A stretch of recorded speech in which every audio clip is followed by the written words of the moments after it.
Bismillahirrahmanirrahim. Alhamdulillah allazi 'allama biqalam wa 'alamal insana ma lam ya'lam. Wassalatu wassalamu ala sayidina Muhammadin wa ala alihi sayyidil arabi wal ajam wa ala alihi wa sahbihi ya nabiyul ulumi wal hikam.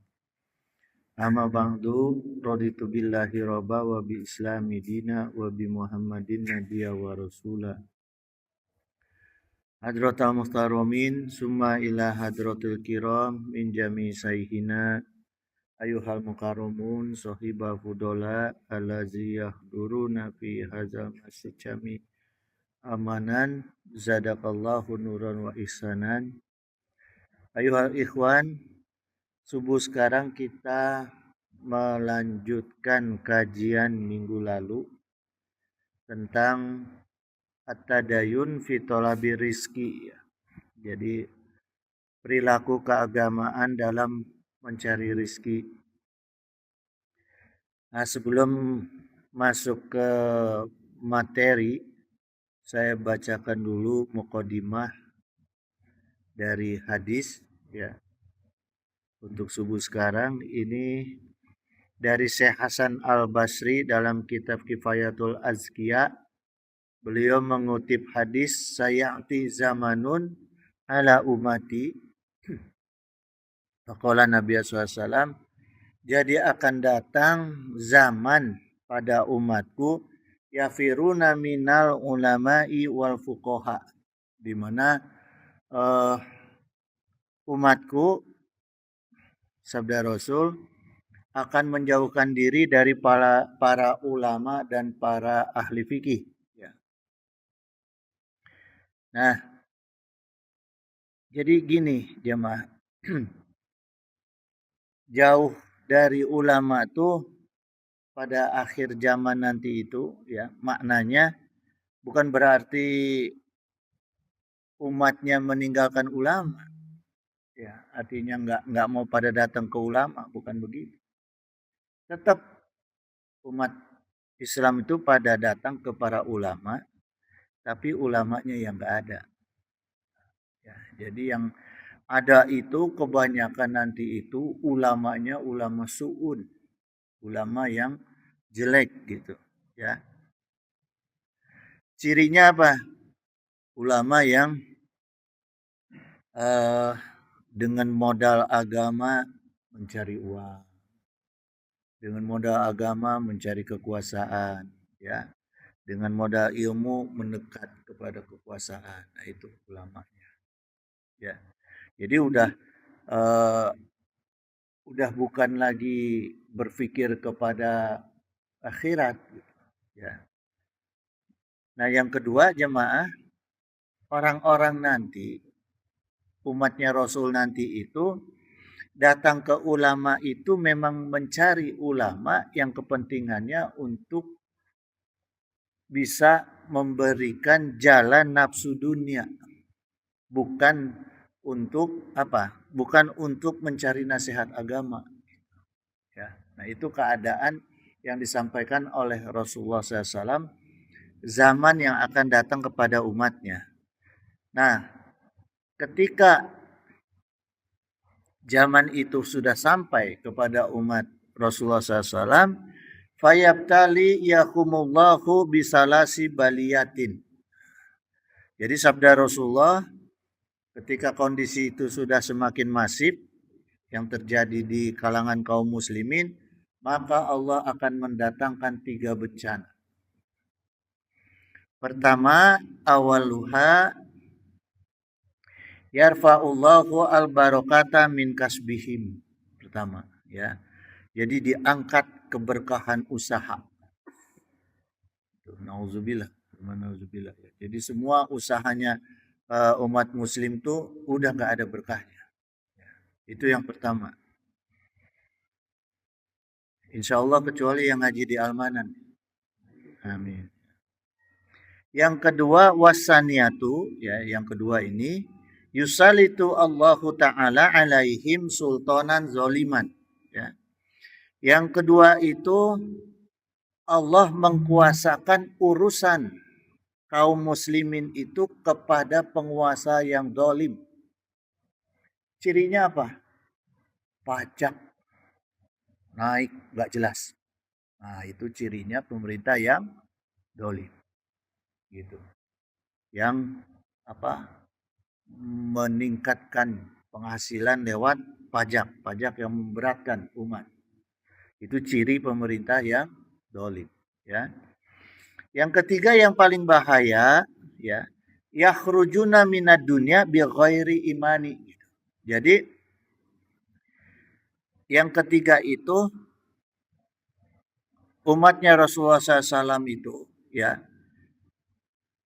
meninggalkan dunia tanpa membawa iman. Alhamdulillah. Ya. Engkau meninggal seolah-olah dalam keadaan Islam, tapi iman sudah tidak ada. Kenapa iman sudah tidak ada? Ya karena sudah banyak menukar-nukar urusan agama dengan urusan dunia. Ya, nauzubillah summa nauzubillah. Kemudian jemaah sekalian, waqala Nabi sallallahu alaihi wasallam aidan, innallaha karihalakum salasan. Sungguh Allah itu membenci 3 hal, ya, dari kalian. Pertama, qila wa qila. Artinya qila wa qila itu orang yang banyak bicara, yang nato, no action talk only. Ngomong aja kerjaan enggak, ceramah aja amal enggak. Itu yang paling dibenci sama Allah, ya. Itu maka gimana jemaah? Orang kalau yang kila wakila itu akalnya jadi kosong, ya. Yang kedua, wa'ido atal mali, orang yang suka menghamburkan harta. Hartanya jadi kosong, jemaah, ya. Yang ketiga, wakasrota suali, orang yang banyak minta. Orang kalau yang udah banyak minta ke sana sini, harga dirinya jadi kosong. Gitu. Jemaah, ya. Ini hadis riwayat Bukhari dan Muslim. Jadi kesimpulannya gini jemaah. Orang yang sudah tidak punya akal, orang yang sudah tidak punya harta dan tidak punya harga diri, apa masih bisa disebut manusia? Itu pertanyaan. Ya, akal nggak ada, harga diri nggak ada, ya. Harta nggak ada, linglung hirup, ya, nggak jelas gitu jemaah. Nah, disinilah kita harus menjaga diri kita gitu dari 3 perkara itu. Kemudian jemaah hadanallah, kita masuk ke materi kupasan tema minggu lalu, ya.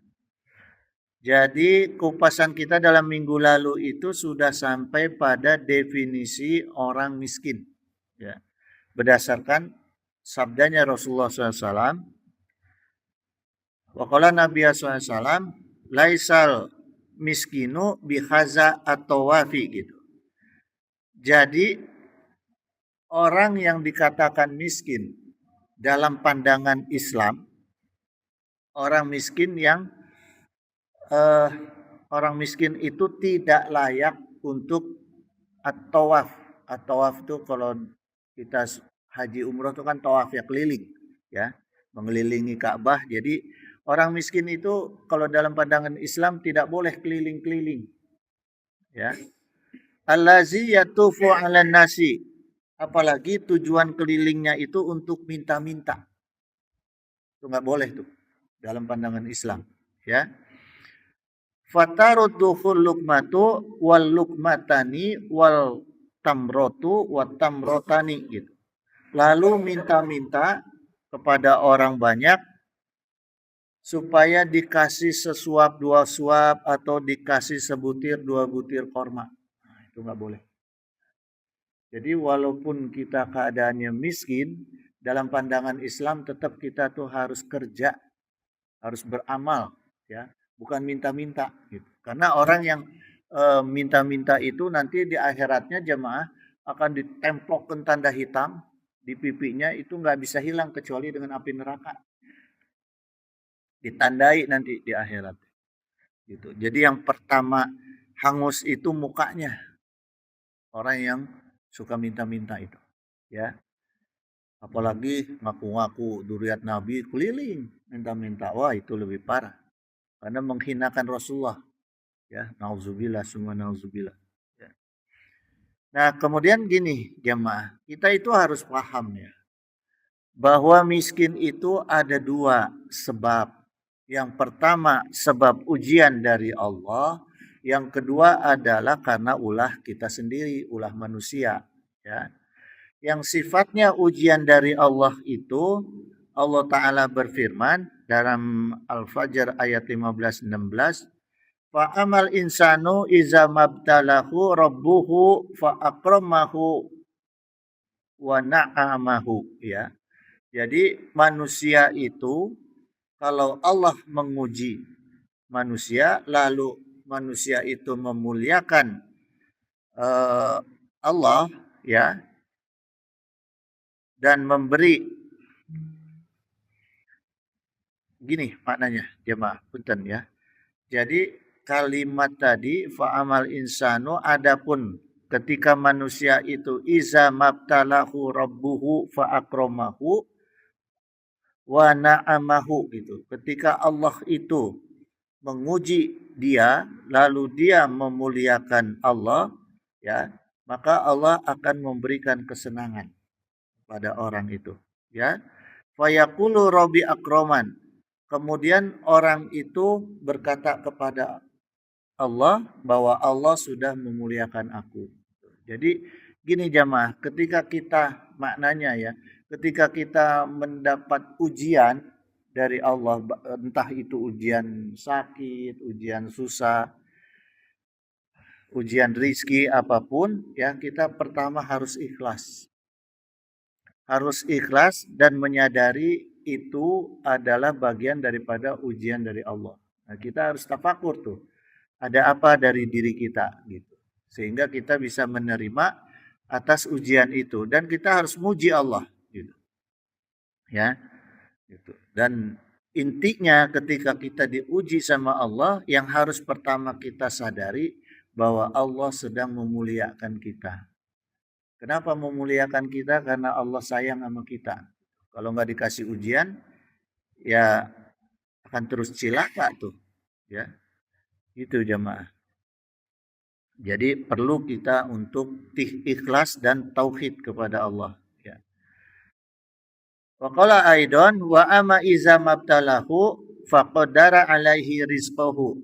Nah, ada juga kalangan manusia yang ketika Allah menguji dia dengan membatasi rizkinya, ya, wa yaqulu robbi akhanan, gitu. Maka dia berkata, Robku sudah menghina aku. Nah, ini nauzubillah, ya. Ada orang yang nggak terima tuh. Orang yang nggak terima ketika diuji masalah rizki agak susah, terus seolah-olah dia aral, marah sama Allah, ya. Nah, itu yang tidak boleh jemaah. Kemudian dalil mengenai kemiskinan yang karena ulah manusia ini dalam Asy-Syura ayat 30, wa ma asabakum min musibatin fa bima kasabat aydikum. Jadi Allah Ta'ala berfirman, apa saja musibah yang menimpa kamu, maka kamu disebabkan oleh perbuatan tangan kamu sendiri. Ya. Wa ya'fu an katsirin. Tapi Allah memaafkan sebagian besar dari kesalahan-kesalahan itu.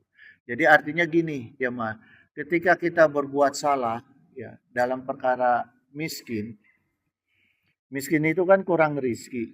Ya. Miskin itu dari kata diam, artinya yang kurang gerak. Orang kalau udah kurang gerak, banyak tidur, insya Allah miskin.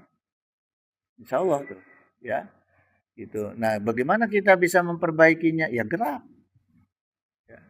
Bergerak untuk mencari ilmunya, bergerak untuk mencari rizkinya. Karena gini, jamaah, yang namanya rizki itu harus seimbang dengan ilmu. Kalau kita hanya sekedar mencari rizki tanpa ilmu, ya seperti apa? Binatang melata. Binatang melata itu cari makan tanpa ilmu. Dapat untuk perut mah dapat, gitu, ya. gitu. Ibaratnya kalau kita mau minjem uang ke si Fulan, berangkat aja tanpa ilmu nih, pinjam uang datang ke si Fulan, berangkat aja tanpa ilmu. Assalamualaikum, Waalaikumsalam. Kan pasti duduk dulu tuh di rumah si Fulan, ngobrol dulu. Ku si Fulan teh pasti disuguhan, dapat air putih aja mah Rizky, ya. Nah itu tanpa ilmu, tapi begitu ngomong, ya Fulan, salifni fulus, saya pinjam uang, apa kata Fulan, maaf nggak ada, ya. Nah, itu tanpa ilmu tuh, gitu. Ya, kalau tanpa ilmu gitu. Tapi kalau sebelum berangkat kita tahajud dulu, duha dulu, bayangkan muka nasi Fulan, diwiridkeun heula, ya, datang minimal mau pinjam 1 juta, minimal cek si Fulan teh. "Ah, udahlah nggak usah minjem nih, saya kasih 100.000 aja." Minimal gitu, ya. Tapi Rizki mah ayah tanpa ilmu, kucai. Gitu. Ya, gitu jamaah. Jadi pentingnya ilmu di situ, gitu, ya. Dalam perkara mencari rizki. Kemudian jamaah sekalian, ciri miskin yang sifatnya adalah ujian dari Allah, biasanya karena kesabarannya dia diangkat derajatnya oleh Allah. Jadi orang-orang yang sabar dalam perkara miskin, ya, itu insya Allah derajatnya akan diangkat. Dalam arti sabar itu harus dibarengi dengan tolabul ilmu, ya. Kalau famal miskina ya Rasulullah, kemudian sahabat bertanya kepada Rasulullah, siapa yang dinamakan orang miskin itu ya Rasulullah? Qala allazi la yazidu ginan yugnihi, gitu. Rasulullah menjawab, orang miskin adalah orang yang tidak punya apa-apa, ya, untuk memenuhi kebutuhan dia. Nah, itu yang dimaksud miskin. Wala yuftanu lahu fayutasoddaqo alaihi, dan keadaan orang itu tidak diketahui oleh orang lain sehingga orang lain tidak bisa sedekah sama dia. Itu orang miskin yang dalam ridha Allah. Orang yang miskin yang tidak punya apa-apa untuk kebutuhannya tapi menyembunyikan kemiskinannya. Itu yang miskin tapi insya Allah akan diangkat derajatnya itu ke Allah. Jadi dalam bentuk ujian, gitu, ya. Wala yas'alun nasa syai'an, dan dia tidak minta-minta ke sana ke sini. Nah, itu orang-orang miskin yang akan diangkat derajatnya oleh Allah, gitu. Jadi jangan ketika dikasih ujian kita susah harta, ngomong ke sana sini, aduh ripuh aing teu boga duit. Ulah, ya. Pusing nih saya nggak punya uang, apain? Diproklamirkan belum tentu nggak bantu. Ngeluh maka Allah, gitu, ya. Ada juga kita ngeluh ke orang malah kadang-kadang dihina. Ah, dasar lo aja males. Gitu, ya. Jadi memang eh, yang paling penting jamaah, semakin kita mendapat ujian itu semakin dekat kita pada Allah dan semakin jauh kita dari manusia. Gitu, ya. Kecuali kalau kita apa namanya? Kan biasanya gini jamaah. Punten-punten nih, ya. Orang yang susah, orang yang miskin itu biasa dijauhi oleh manusia. Nah, ini kesempatan kita mendekat kepada Allah. Jangan disuruh kita dijauhi oleh manusia, kita mudak-mudak manusia, ngapain? Gitu. Nggak ada untungnya, gitu, ya. Kemudian jamaah sekalian,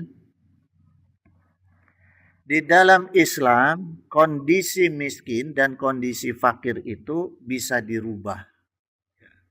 Karena apa? Status ekonomi itu termasuk dalam takdir mu'alak. Jadi kodok wa kodar, ya, dalam keilmuan kodok wa kodar, takdir mu'alak itu takdir yang bisa dirubah melalui ikhtiar. Itu takdir mu'alak, gitu, ya, melalui ikhtiar dan dosa, gitu. Jadi statusnya kita tetap miskin, tapi ukurannya itu bisa kaya. Nah, ini emang agak bingung, ya. Statusnya miskin, tapi ukurannya bisa kaya. Miskin statusnya kenapa? Karena sok pura-pura miskin. Padahal kaya. Contohnya banyak tuh di TV yang di lampu merah, ya. Di lemburnya mah kaya, gitu. Tapi di jalan mah pura-pura miskin, minta-minta aja, gitu kan? Gitu jemaah, ya. Nah, kalau takdir mubram ini masuknya dalam kodok takdir yang sudah ditetapkan ku Allah sampai kapanpun, sampai matinya pun dia miskin sampai meninggalnya. Itu ada, ya. Itu yang sudah seperti kodok gitu. Tapi yang begitu tetap bisa kaya. Kaya apa? Kaya ilmu, kaya keberkahan, gitu. Ya, kaya kemuliaan banyak jamaah. Ulama-ulama yang miskin tapi eh, sangat mulia banyak, gitu. Abu Hurairah, Abu Hurairah itu orang yang nggak punya apa-apa, ya. Disebutnya kalangan sufi karena tinggalnya itu di pinggir Masjid Nabawi, di temboknya Rasulullah, rumahnya Rasulullah, tidurnya. Nungguin Rasulullah keluar, makanya catatan hadisnya paling banyak. Begitu Rasulullah keluar, diikutin kemana aja dicatat. Mulai dari perkataan, ya, gerakan Rasulullah, semua dicatat mengenai kehidupan Rasulullah. Kecuali di kamar aja nggak dicatat. Ya. Nah, itulah orang yang miskin tapi memilih miskin untuk kemuliaan akhirat. Itu contohnya jemaah. Ya, salah satunya Abu Hurairah gitu. Ya. Dan itu zaman dulu banyak tuh ulama-ulama yang seperti itu banyak. Ya. Gitu jemaah. Nah, ini yang memang orangnya itu maknanya itu sudah qanaah gitu ya. Tapi ilmunya derajatnya itu ditinggikan karena ilmunya gitu, bukan karena hartanya gitu. Kemudian Allah Ta'ala berfirman dalam Ar-Ra'd ayat 11, ya. Ini saya kupas ayat ini karena banyak kita dengar ya. Innallaha la yughayyiru ma biqaumin, ya. Sungguh Allah tidak akan yughayyiru, merubah. Kebanyakan orang menyampaikannya merubah, ya. Yughayyiru itu kalau dilihat fiilnya itu fiil mudhari mufrad muzakkar. Jadi sifatnya tunggal, ya. Seorang. Jadi yughayyiru itu maknanya di yughayyiru, kata yughayyiru pertama ini ya dalam ayat ini adalah orang per orang yang merubah. Kalau istilah manajemen itu agent of change lah. Orang yang merubah gitu, ya. Keadaan dalam satu kaum gitu. Jadi dalam satu kaum di sini Allah menggambarkan pasti Allah akan mengutus orang-orang, ya, orang per orang yang akan merubah kaum itu gitu. Ya, kaum Nabi Lut yang merubahnya Nabi Lut, kaumnya Nabi Nuh yang merubahnya Nabi Nuh gitu. Ya, kaum Quraisy Rasulullah gitu. Ya. Itu pasti ada jemaah. Ini diterangkan seperti ini, ya. Hatta yughayyiru ma bi anfusihim gitu. Di sini huruf hatanya itu ya intihaul goyah gitu. Jadi sampai batas akhir. Artinya sampai memang berubahlah kaum itu gitu, ya. Benar-benar kaum itu udah berubah, orang itu akan terus bekerja untuk merubah si kaum itu. Kemudian kata yugoiru yang kedua, ya, hatta yugoiru. Nah ini hatta yugoiru, yugoiru yang kedua itu ma bi anfusihim, ya. Mereka merubah orang yang banyak. Karena ada maknya di sini. Jadi orang per orang yang merubah kaumnya, artinya orangnya itu banyak gitu, ya. Gitu kepada kata kaumin itu sendiri gitu. Jadi huruf ma itu sifatnya an-nafiyah gitu, adalah huruf yang menafikan isim dan fiil. Jadi catatannya gini, jemaah. Kata yugoiru pertama itu menunjukkan orang ya yang merubah karena dia pakai wawu dan alif di belakangnya. Jadi itu mufrad maknanya, ya. Kalau ada kata kerja di belakangnya ada alif, ada waw, itu mufrad. Ya. Kemudian yang di belakangnya itu jamak bentuknya itu. Ya. Nah, kemudian jamaah sekalian, pertama, makna yang kedua dalam ayat ini, sebelum kita merubah orang banyak, maknanya adalah rubah dulu diri sendiri. Ini yang ditekankan ke Allah gitu, ya. Jadi jangan ada keinginan untuk merubah orang lain, tapi diri sendiri tidak ingin dirubah, gitu. Jadi itu apa istilahnya apa ya? Munafik mirip. Jerkoni, gitu. Gitu ya. Jadi memang dalam ayat ini ketegasannya itu pertama. Allah menceritakan pasti dalam setiap kumpulan orang itu, dalam setiap kaum pasti ada agent of change-nya. Yang kedua, tegasnya Allah menginginkan bahwa orang-orang itu merubah dirinya sendiri dulu, baru merubah orang banyak gitu. Ya, dalam hal apa? Pertama dalam hal akhlak, kedua dalam hal ibadah, yang ketiga dalam hal ilmu, ya. Yang keempat dalam hal perbaikan dunia, itu nafsi-nafsi lah, perbaikan dunia, ya. Gitu jemaah. Maka gini jemaah, orang-orang ini yang Allah ridho, ya, maka dijadikan pemimpin. Jadi orang-orang yang memang punya niat untuk merubah orang lain, merubah orang banyak, tapi dia merubah dirinya sendiri dulu, maka insya Allah orang itulah yang Allah ridho menjadi seorang pemimpin. Ya. Tapi kalau orang yang eh, targetnya merubah orang lain, tapi dirinya tidak perlu dirubah, itu tak dia Allah ridhonya bukan jadi pemimpin, cuma jadi penceramah, cuma jadi penceramah gitu unggul, ya. Nggak akan bisa memimpin orang seperti itu karena bisanya cuma ngomong, gitu jemaah, ya. Nah, jemaah sekalian, pemimpin itu dalam ayat ini digambarkan bahwa iradah Allah yang terkait dengan pemimpin itu yaitu pemimpin yang bisa membimbing. Jadi pemimpin bukan hanya bisa nunjuk-nunjuk, tapi bisa membimbing. Itu yang diharapkan, gitu. Pemimpin yang ideal berdasarkan ayat ini, ya. Jadi bagaimana dia bisa membimbing kalau dia sendiri masih pusing ke urusan sorangan? Urusan dia sendiri aja masih pusing, gimana dia mau membimbing? Makanya pentingnya merubah dirinya sendiri dulu, gitu. Baru memimpin, gitu, ya. Kemudian syarat untuk bisa memimpin dalam Islam yaitu orang yang harus ringan tangan. Orang yang harus mau turun. Bukan turun ke gorong-gorong, bukan. Ya, tapi turun membantu benar gitu. Bukan hanya nunjuk, hanya perintah, bukan. Tapi benar-benar memberi contoh. Seperti Rasulullah SAW ketika perang Parit, ya, perang Handak, itu Rasulullah turun bersama para sahabat untuk menggali parit itu. Jadi bukan hanya nunjuk, bukan. Sama-sama. Ketika membangun Masjid Nabawi, Rasulullah ikut angkat-angkat batu. Ya, itu yang dicontohkan ke Rasulullah SAW.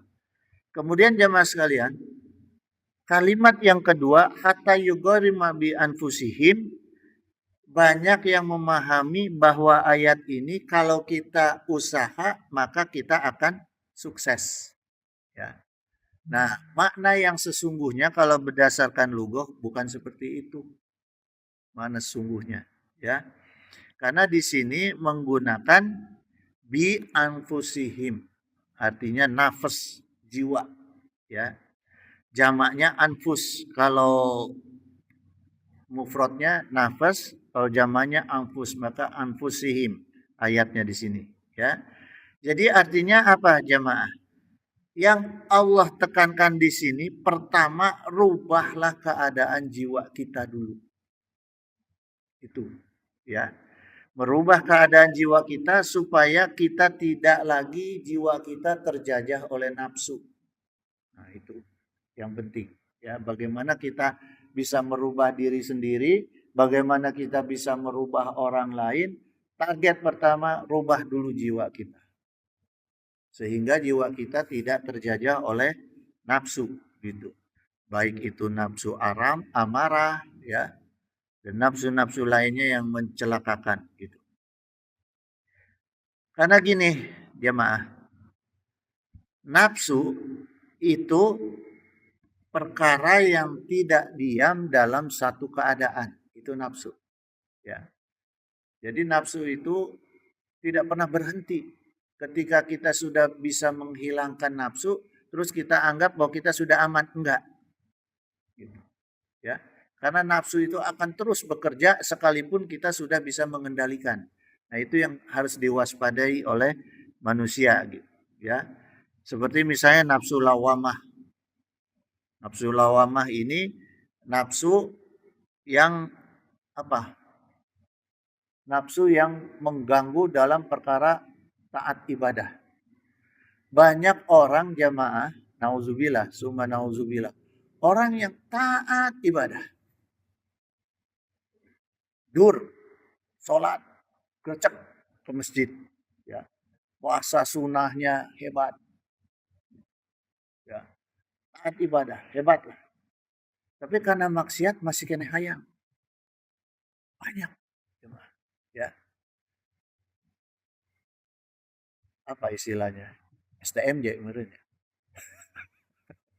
Sholat terus maksiat jalan. Ya. Nah, itu tuh banyak jemaah. Inilah perkara nafsu lawam. Jadi kita harus hati-hati dalam perkara nafsu karena sifat nafsu tidak pernah diam gitu, ya. Nah, nafsu yang kita butuhkan adalah nafsu mutmainnah.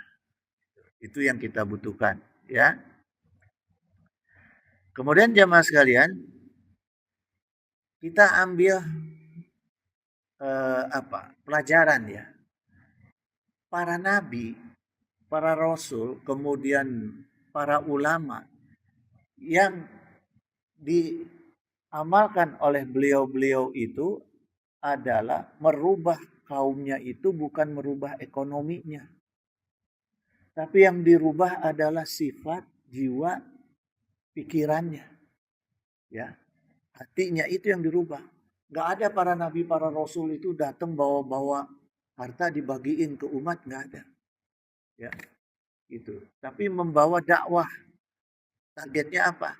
Yaitu jiwanya dulu dirubah. Karena kalau masalah rizki itu hak prerogatif Allah, bukan manusia. Gitu. Ya. Jadi ayat ini juga, ayat 11 ini juga menunjukkan bahwa Allah punya kepentingan dalam perkara kejiwaan manusia.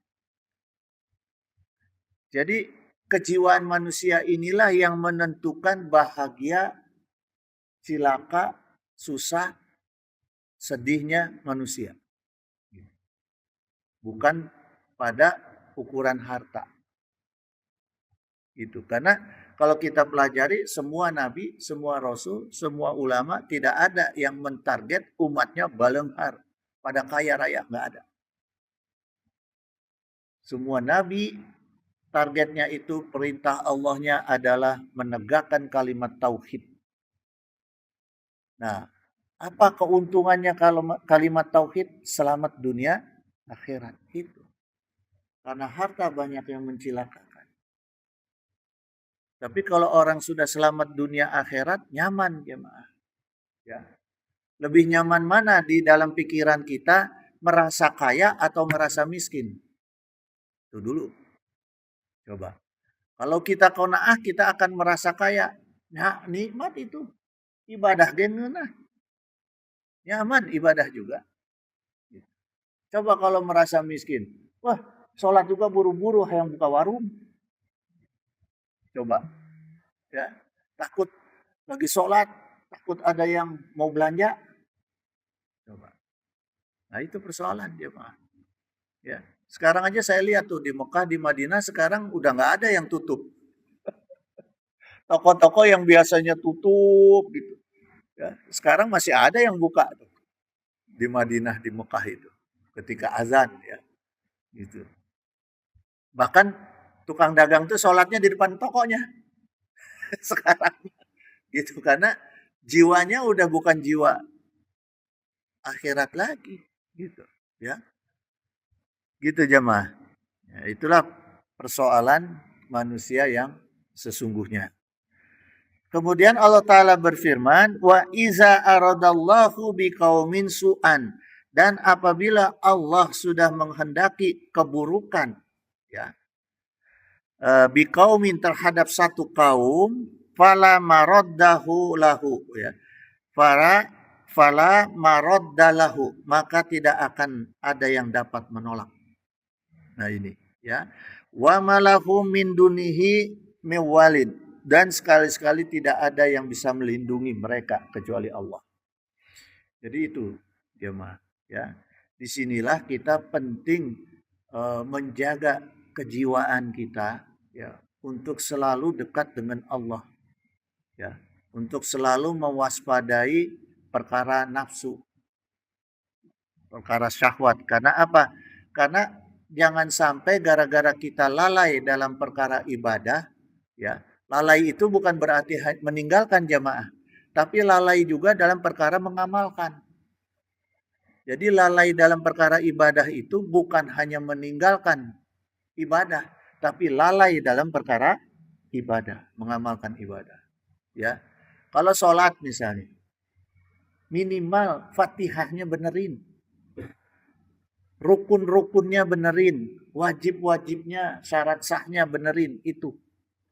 Ya, kalau dalam keadaan darurat, ruku nggak usah pakai subhana rabbiyal a'dimi, nggak masalah. Nggak pakai subhana rabbiyal a'la di dalam sujud, nggak masalah. Tapi fatihahnya benerin. Kalau orang baca surat pendek, panjang pendeknya, tahsinnya salah, sah nggak sholat? Sah.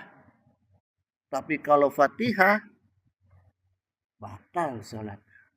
Ya. Nah itu minimal. Jadi dalam perkara ibadah itu, ya bukan hanya meninggalkan sholat, tapi juga benerin sholatnya. Ya, itu dalam perkara ibadah. Kemudian dalam kalimat wa iza aradallahu biqaumin su'an, ketika Allah menginginkan keburukan terhadap satu kaum, fala maraddalahu, maka tidak akan ada yang bisa menolak. Ya, ini hak prerogatif Allah. Jadi termasuk Allah yang menentukan siapa-siapa individu yang diberi amanah oleh Allah untuk memimpin sekaligus membimbing. Jadi pemimpin, cirinya gini jemaah, pemimpin yang ada dalam ridha Allah adalah pemimpin yang bisa membimbing. Kalau pemimpin cuma tanjak tunjuk bukan. Itu bukan dalam ridha Allah. Ya, itu jemaah. Itu mah hasil pemilihan.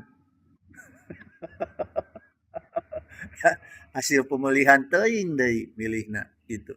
Ya. Itu jemaah. Kalau yang benar tuh yang membimbing gitu, ya. Wa qala Allahu ta'ala aidan dalam Quran surat Al-Hijr ayat 21, wa im min syai'in ila indina khazainuhu, dan tidak ada satupun ya di sisi Allah kecuali khazanahnya Allah. Khazanahnya Allah itu maksudnya khazanatuha, penjaganya, khazain artinya pengurus ya. Jadi khazanah itu gini ya Mas, saya lihat dalam Kamus Besar Bahasa Indonesia, khazanah itu barang milik dia gitu atau seluruh ciptaannya ya.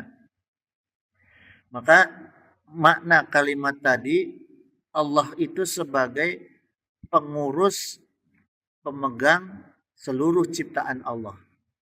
Gitu. Jadi Allah tidak akan melepas semua yang sudah Allah ciptakan, enggak.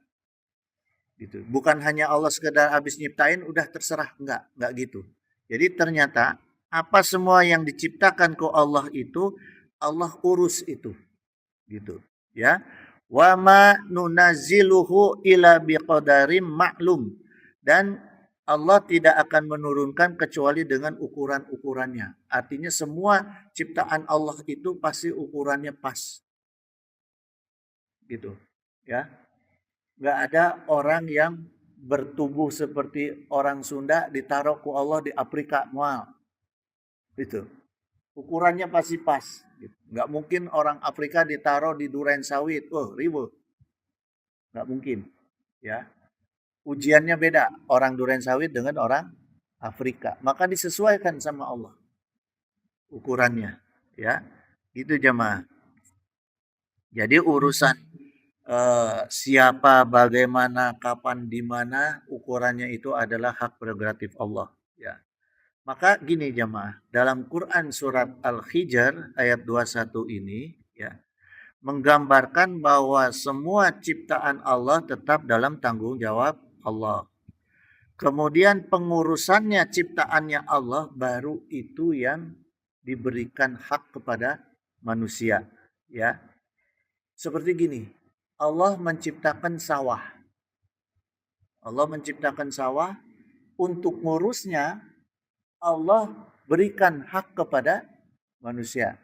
Sehingga orang itu memiliki sawah itu, ya.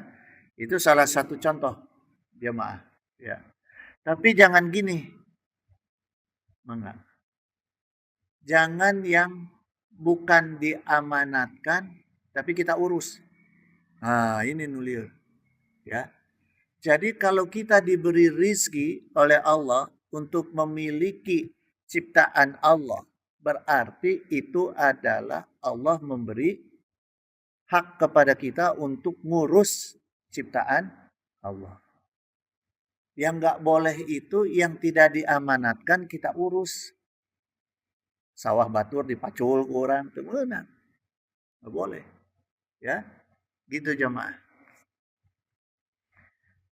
Nah, kemudian jemaah sekalian, kajian ini nih masih panjang nih ya. Saya akan ngupas lagi surat Al-Waqiah. Ini dari ayat 7 sampai 56.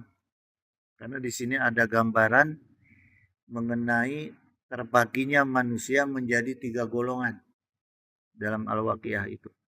Ashabul sabikun, ashabul yamin, ashabul simai. Itu dalam Al-Waqiah. Ya. Tapi insya Allah minggu depan. Karena sekarang udah jam 6. Itu jamaah sekalian. Innahu sami'un qaribun mujibud da'wat wa yaqdiya hajat. Subhanaka Allahumma wa bihamdika asyhadu an la ilaha illa anta astaghfiruka wa atubu ilaik. Allahumma muwaffiq ila aqwamit thoriq. Wassalamualaikum warahmatullahi wabarakatuh.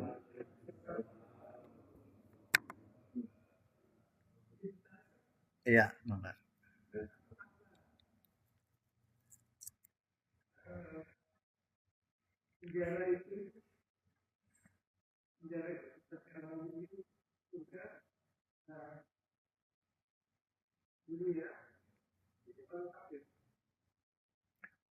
Dunia sidnul mukminin wa janatul kafirin.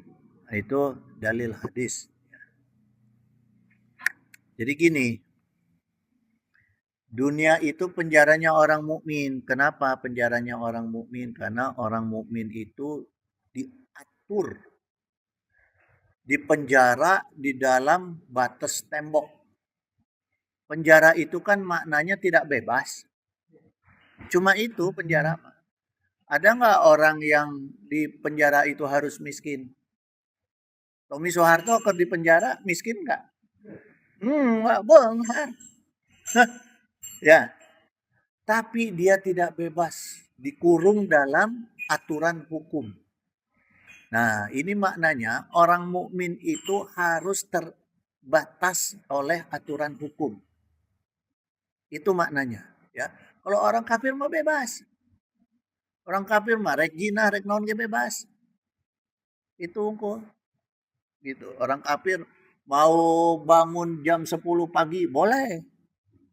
Orang Islam mah setengah 4 jam 4 harus sudah bangun. Gitu. Karena ada hukum sholat.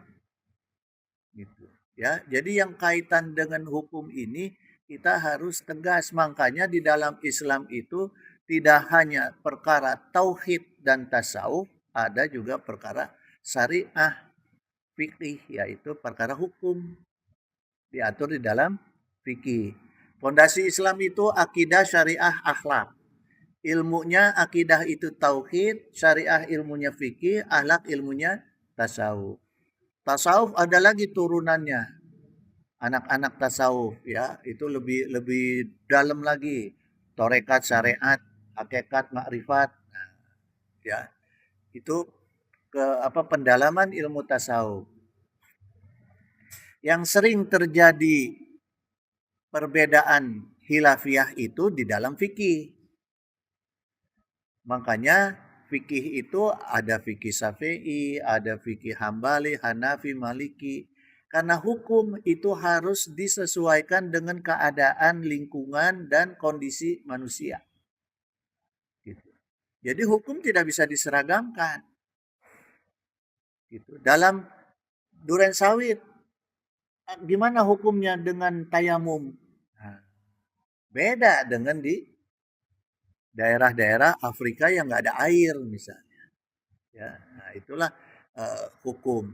Ya, tapi kalau perkara tauhid dimanapun kita harus tetap tegak tauhidnya. Gitu. Perkara tasawuf, perkara akhlak, perkara adab dimanapun kita. Jangan di depan anak kecil kita nggak punya adab, main tampiling-tampiling aja. Di depan PM kita punya adab, dasiun. Nggak gitu. Ya. Jadi kalau dalam perkara tauhid, perkara tasawuf, dimanapun tetap harus kita tegakkan. Kalau fikih tergantung dengan makanya ilmu fikih itu punya dua sayap, sanad dan matan. Sanadnya harus nyambung kepada Rasulullah, matannya isinya harus benar sesuai dengan yang pernah disampaikan oleh Rasulullah. Itulah hebatnya ilmu Islam, ilmu hukum dalam Islam. Ya, kalau dalam ilmu hukum positif nggak ada aturan matan sanad. Ya. Tapi kalau dalam Islam itu kekuatan hukum itu bisa turun karena misalnya perbedaan, misalnya dia matannya itu ya atau sanatnya ada salah satu orang yang kedengeran dia suka membohong, turun tuh derajat hukumnya dari soheh menjadi hasan, dari hasan menjadi maudu misalnya, doif dulu, dari doif turun menjadi maudu. Nah itu hebatnya Islam, nggak ada dalam hukum positif, nggak ada, hanya di Islam yang ada aturan itu. Jadi hukum itu bisa ditentukan oleh siapa periwayatnya. Itu di dalam hukum Islam. Hukum positif pidana perdata nggak ada. Gitu. Mau yang ngomong siapa, kalau nggak dipakai ya nggak dipakai. Buktinya zaman sekarang banyak hukum positif yang nggak dipakai. Gitu. Ya, gitu. Ada lagi? Nggak ada ya.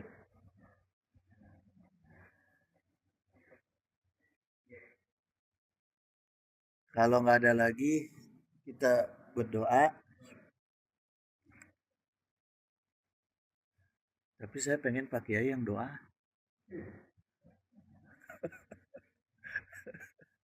Ulah urang Pak.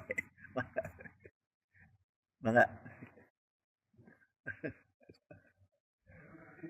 Hah? Kang mangga.